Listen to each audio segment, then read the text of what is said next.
მერობის ორი კანდიდატი დღეიდან აქტიურ წინასაარჩევნო კამპანიას იწყებს. ნიკა ივანიშვილი და ირაკლი ალასანია. ივანიშვილი დღეს ოფიციალურად წარადგინეს კანდიდატად, ირაკლი ალასანიამ კი დღეს პოზიციის ხშირ შეცვლასთან დაკავშირებით ახსნა განმარტებები გააკეთა. ვინ არის მათი მთავარი კონკურენტი, რას აცხადებენ მერობის კანდიდატები, თამარ გედევანიშვილი კი ამბობთ.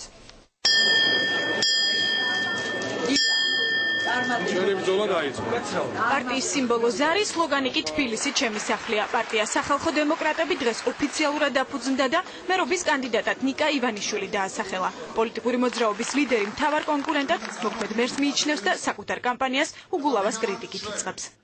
მთავარ კონკურენტად მივიჩნევ ბატონ გიგი უგულავას. იმიტომ რომ ეს ადამიანი არასწორად იყენებს თელ თავის რესურსებს რა. დიდი ხნის წინ არის დაწყებული მისი საარჩევნო კამპანია. არათანაბარი ბრძოლა იქნება. ეს ხელისუფლება ამ ეტაპზე ამ არჩევნებში უნდა დაამარცხოს.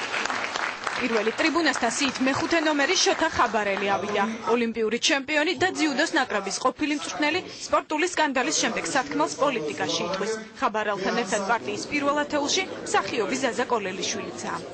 მას აქვს კაცრად განსაზღვრული პრიორიტეტები და მე ვფიქრობ, რომ აი ამ პიროვნებასთან დაკავშირებით პარტია ბევრ სასიკეთო საქმეს გააკეთებს. არ გვინდა ვიყოთ 217 ან 252 პარტია ისეთი, რომელიც შეიკრიბა რაღაც ვითომ გააკეთა და დაიშალა.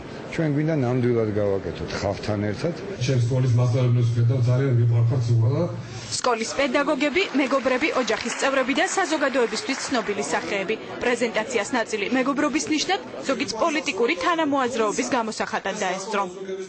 უშო ჩემი მეგობარია და შესაბამისად ამაზე მე თანამოაზრეობა, რაც მეგობრობა არის, მე ვერც კი წარმომიდგენია, რაც შეიძლება იყოს ცხოვრებაში. ჩემი კლასელი, ჩემი ძმაკაცი, ჩემი ნათლი მირონი. ხარს დაუჭერ ვერ გეტყვით, ჯერ არ ვიცი, თვითონაც არ არის გამოკვეთილი პოლიტიკურ მიმდინარეობებში, ამიტომ როცა უფრო დეტალურად გახდება ცნობილი რასაპირებს, როგორ შემდეგ იგივე გადაწყვეტილება. სახალხო დემოკრატები ხალხთან შეხვედრას უახლოეს დღეებში დაიწყებენ, თუმცა მიზნებზე უფრო კონკრეტულად აპრილის შუა რიცხვებში ყრილობის შემდეგ ისაუბრებენ. ეს ბუფე არის სიმბოლო გამარჯვებისა და ჩართulis ადგილი იქნება ვერის კაბინეტი. მეტეხში ნიკა ივანიშვილის გამოსვლის დროს პუბლიკის წინაშე ვერის პარკში კიდევ ერთი კანდიდატი ირაკლი ალასანია იდგა. ალასანია მეორეა, ვინც საარჩევნო კამპანია აქტიურად სწორედ დღეს დაიწყო. ვერის კალათბურთის სასახლეში ალიანსის ლიდერს ახსნა განმარტებების გაკეთება წინა კვირაში რამდენჯერმე შეცვლილ პოზიციაზე მოუხდა. ჩვენ გაუცვალეთ ერთმანეთს. ჩვენი აზრი, ხედვა, პრაიმერი შეიძლება ჩატარდეს სოციოლოგიური გამოკითხვა. სწორედ ამ დიალოგში გამოჩნდა, რომ დროის დაკარგვა ჩვენ აღარ შეგვიძლია. შეხვედრის ორგანიზატორი ეროვნული აკადემია და რამდენიმე არასამთავრობო ორგანიზაცია იყო. ალასანია განცხადებებს დღეს ალიანსის სახელით აკეთებდა, თუმცა ალიანსის გუნდი მის გვერდით არ ყოფილა. ალასანიას გამოსვლას უკან არიგებიდან ადევნებდნენ თვალს მამუკა კაციდაძე, ფიქრია ჩიხრაძე და თინა ხიდაშელი და ამის ახსნას გარკვეული არგუმენტებით ცდილობდნენ. ჩვენ კანდიდატს ნამდვილად ვერ მივატოვებდით სუმთლად, მაგრამ არ გვინდოდა რომ რაღაც წინა რიგებში და წინა პლანზე და ასე ვთქვათ რაღაც წამყვან კოჰორტაში ამ შემთხვევაში გამოჩენილიყავით პოლიტიკოსები. ტრიბუნაზე ალასანიას გვერდით ხელისუფლებასთან დაპირისპირებული არასამთავრობო ორგანიზაციების წარმომადგენლები იყვნენ.